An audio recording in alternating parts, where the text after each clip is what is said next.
Bagaimana cara menentukan universitas yang cocok? Nggak selalu kalau di luar negeri itu lebih baik dengan kuliah di Indonesia. Nggak asal universitas luar negeri aja yang bisa didaftar untuk bisa menarik beasiswa yang kita apply.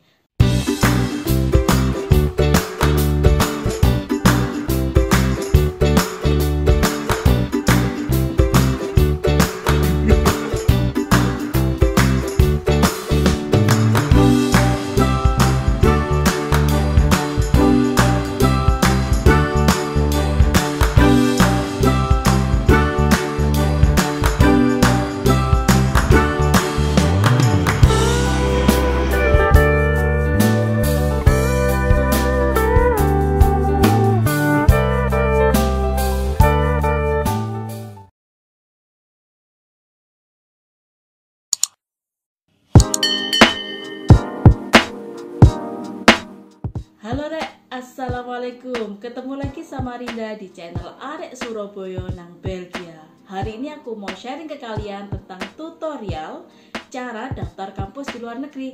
Ini adalah jawaban buat kalian yang banyak nanya di kolom komentar tentang gimana cara daftar kampus, gimana cari supervisor, dan gimana cara menentukan universitas tujuan. Ini bakal berguna banget buat kalian yang lagi nyiapin studi lanjut ke luar negeri. Aku bakal jelasin tahapan ini urut mulai step pertama sampai step akhir. Karena itu jangan di skip, tonton dari awal sampai akhir. Jadi kalian bisa mengaplikasikannya dengan tepat hingga kalian bisa mendapatkan hasil yang sama baiknya dengan yang aku dapat.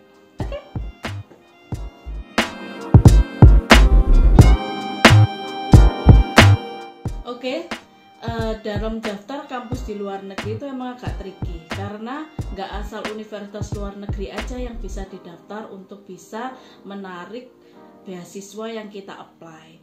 Karena nggak semua universitas di luar negeri itu punya rate yang lebih tinggi dari Indonesia. Jadi kalian jangan salah, nggak selalu kalau di luar negeri itu lebih baik dengan kuliah di Indonesia. Jadi kalau kalian emang ingin kuliah di luar negeri, pastikan universitas tujuan kalian itu benar-benar di atas standar dari Indonesia. Jadi waktu kita pulang ke Indonesia, kita bisa mengaplikasikan atau memberikan kontribusi langsung apa yang kita dapat untuk kemajuan Indonesia. Yang pertama itu dari cara menentukan universitas. Ini bisa kalian aplikasikan baik untuk daftar S2 maupun S3, terutama yang research base. Jadi aku sendiri sudah pengalaman untuk daftar S2 maupun S3 di luar negeri. Dari pengalamanku, yang S2 dari 5 universitas yang tak daftar, ada 3 yang menerimaku. Sedangkan yang untuk PhD dari universitas, aku nggak ngitung pastinya, di bawah 10 universitas yang tak daftar, itu ada sekitar 3 juga yang respon dan 2 yang menerimanya. Tapi aku memilih di Universitas of Ghent yang sekarang aku studi lanjut S3 itu. Apa bedanya research base sama non research base? Di beberapa negara masih menyediakan yang course base. Jadi seperti kuliah di Indonesia beberapa tahun yang lalu itu, jadi kuliah itu kayak tatap muka, ceramah tatap muka, ujian, mungkin aja ada praktikum sedikit kayak model S1. Tapi kalau research base itu literally work in lab. Jadi ikut supervisor, kerja, tapi di situ kita ada kewajiban publikasi, sidang, dan bergelar. Intinya kerja di lab, cuman bergelar itu kalau yang research base. Nah, kalau yang tak jelasin di hari ini tentang pengalamanku, ini lebih ke yang research base, gitu ya.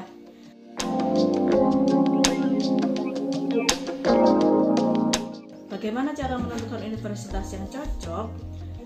Kita bisa menentukan dulu negara impian kita. Jadi kayak aku dulu sama suami pengen banget kuliah di negeri barat lah, intinya sudah nggak Asia, soalnya kita udah pernah kayak ke Asia, entah itu conference, jalan-jalan atau acara-acara, udah beberapa kali ke Asia. Nah, kalau untuk ke negeri barat kayak Eropa sama Amerika, ini bener-bener impian banget karena belum pernah.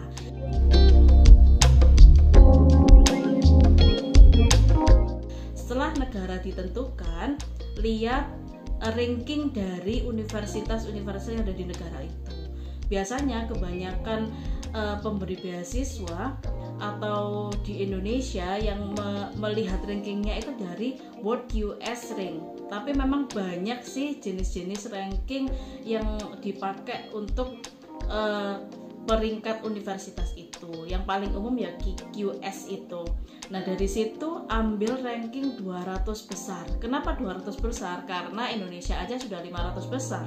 Nah kalau Indonesia sudah 500 besar, bahkan ada yang di bawah 500 besar kayak UI, UGM, IPB, UNER itu kan sudah merangkak terus naik untuk menjadi 200-300 besar.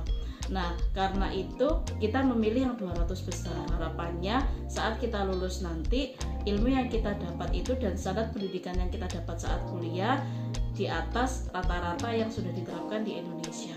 Dari ranking itu kita bisa tentukan dari 200 besar itu kira-kira yang termasuk di negeri tujuan kita ada berapa. Itu kita list.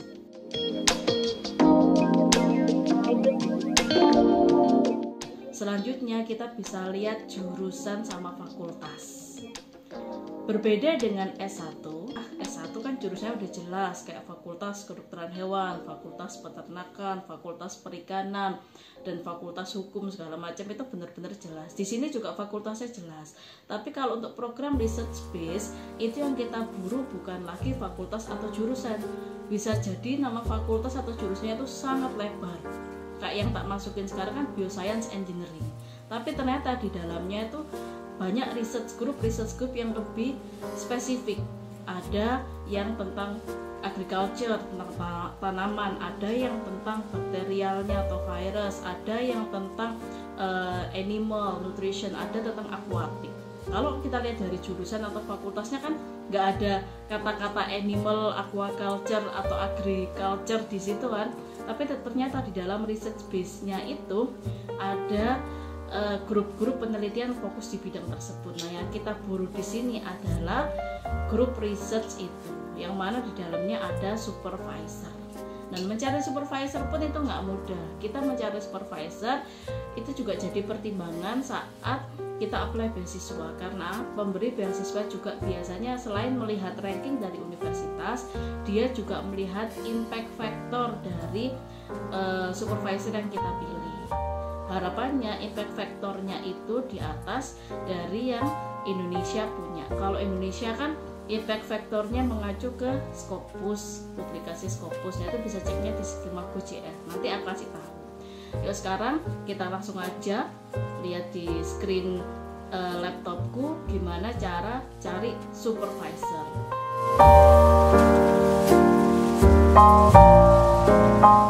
Di sini aku sudah menentukan satu universitas yang kira-kira cocok.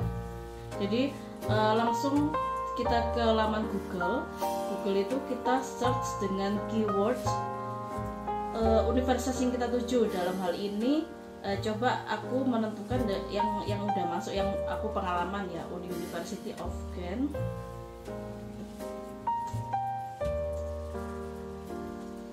University of Kent.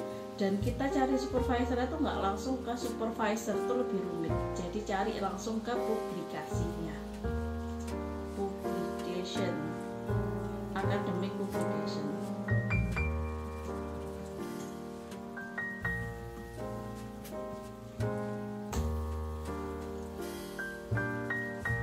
Nah, di sini ada banyak ya. Ada yang di sini Biblioeugen, ada di sini juga Biblioeugen, terus ini Libeugen, WWUgen dan segala macam di sini. Nah, kalau yang ada tombolnya Eugen, ada kodenya Eugen ini berarti official webnya dari universitas tersebut. Tapi kalau belakangnya kayak research case, NCBI atau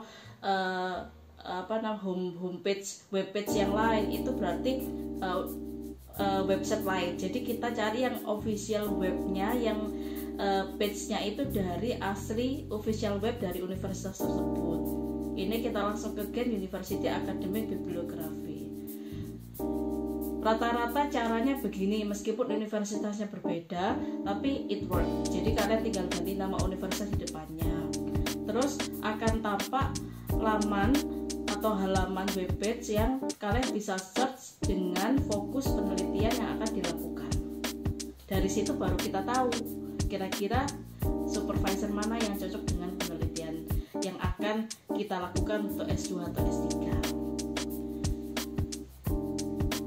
Academic bibliografi ini maksudnya academic publication itu adalah jurnal-jurnal hasil penelitian yang sudah diterbitkan di jurnal internasional oleh para peneliti di universitas tersebut. Jadi keywordnya academic publication karena publikasi itu banyak ya. Ada publikasi yang non akademik kayak artikel populer segala macam, karena sasaran kita adalah untuk studi. Jadi yang kita cari adalah academic publication. Itu yang menentukan kita cocok atau tidak dengan supervisor tersebut. Nah, contoh nih, aku mau pakai keyword COVID-19. Ini kan hits banget ya.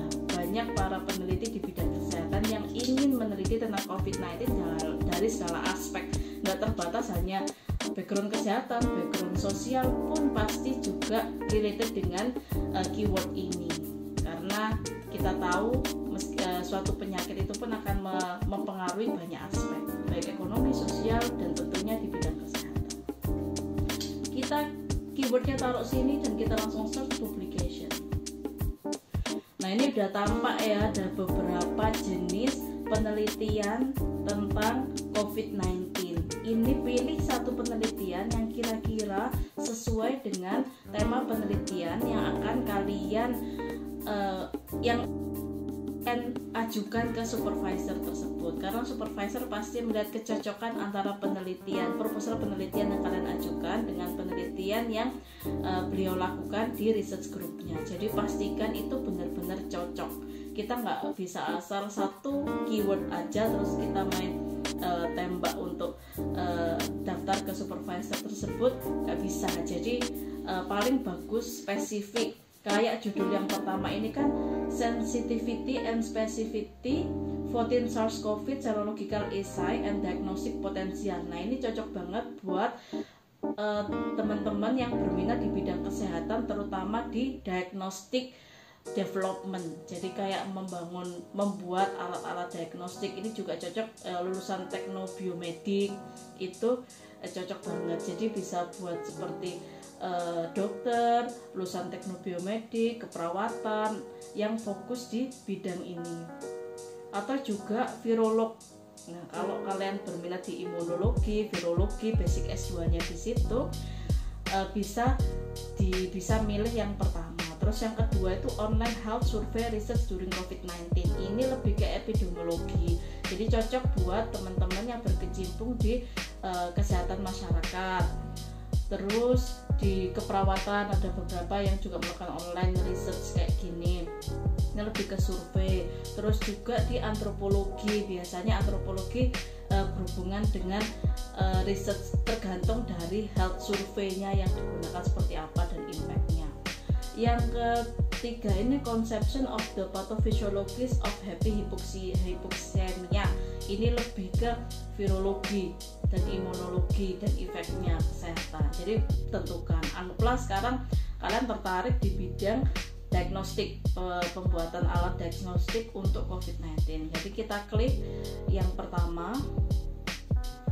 Nah, ini sudah tampak ya, ada sensitivity and specificity tentang COVID-19.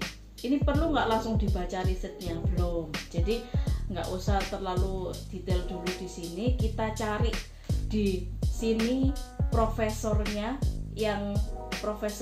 atau kepala research grupnya ini siapa, ada di antara nama-nama ini. Biasanya ini nama terakhirnya itu adalah ini group research leadernya, jadi kayak profesornya, karena kita hanya bisa daftar ke profesornya. Kalau yang lainnya tidak bergelar profesor, bisa jadi mereka adalah staff atau mahasiswa yang sedang melakukan research, bisa master degree atau PhD. Kita daftarnya ke profesornya. Nama terakhir adalah nama profesornya biasanya, atau nama kedua terakhir, pokoknya search dari nama yang paling akhir. Kita coba lihat 3 nama terakhir di sini. Oke, dari publikasi ini kan kita sudah coba search dari 3 nama terakhir. Kita cari yang research group leadernya atau profesornya. Di Di sini aku udah buka. Yang pertama ini Stijn van der Riese, Jeff Willem, sama Petra Skeltrat. Nah ini kita coba lihat. Di sini tidak ada gelar profesornya, terus work address-nya juga laboratorium, jadi bisa jadi ini student atau staff. Jadi kita nggak bisa daftar ke alamat email ini. Jadi kita close. Kemudian ini nomor 2 terakhir, Jeff Willem. Ini juga tidak ada gelar prof, jadi kemungkinan juga staff. Yang paling terakhir ada di publikasi adalah nama Petra Skeltrat. Nah di sini ada gelar prof, jadi kemungkinan besar beliau adalah research group leadernya atau grup supervisor yang bisa menerima student. Jadi kita bisa lihat di sini ada alamat emailnya. Alamat email inilah yang akan kita daftar sebagai jalur kita mengirim ini proposal penelitian dan surat kepada email kepada profesornya, kira-kira bersedia menerima mahasiswa atau tidak dengan proposal riset yang kita kirim. Tapi sebelumnya kita bisa cek Prof Petra ini dia penelitiannya di bidang apa saja. Jadi kita bisa cek ke sensitivity yang tadi kita buka, terus ada optimizing use of antibiotic agent, plasma C3 level, diagnostic marker, pharmacokinetic in patient in cystic fibrosis. Jadi ini benar-benar profesor ini fokus ke bidang medical, kayak treatment dan diagnostik. Nah, kira-kira itu sesuai atau tidak dengan bidang yang akan kita fokuskan, bidang riset yang akan kita fokuskan saat S2 atau S3 yang kita inginkan. Kalau sudah fokus, pilih salah satu riset lagi di antara judul-judul ini untuk dibaca. Karena apa?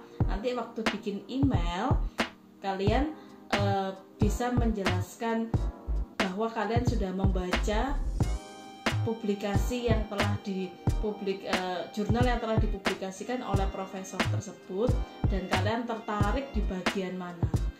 Hal itulah yang akan menjadi daya tarik tersendiri buat profesor.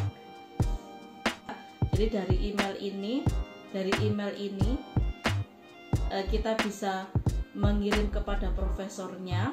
Kita langsung saja kirim emailnya itu berupa satu, ditulis itu surat permohonan untuk ada lowongan S3 atau tidak, lowongan S2B research base atau tidak di email itu. Terus dilampirkannya, dokumen yang dilampirkan itu kayak transkrip nilai yang ada bahasa Inggrisnya. Jadi bisa bilingual atau yang sudah ditranslate. Lebih baik translate dari universitas itu, universitas yang meluluskan kalian. Bisa juga pakai Swarm Translator. Cuman itu harus kalau bisa ada legalisasinya bahwa Swarm Translator itu memang terdaftar di Kemenhumkam biasanya. Kemudian apalagi ya, ijazah terakhir, baik ijazah S2 maupun ijazah S1. Yang terakhir kurikulum vitae-nya, itu yang terpenting.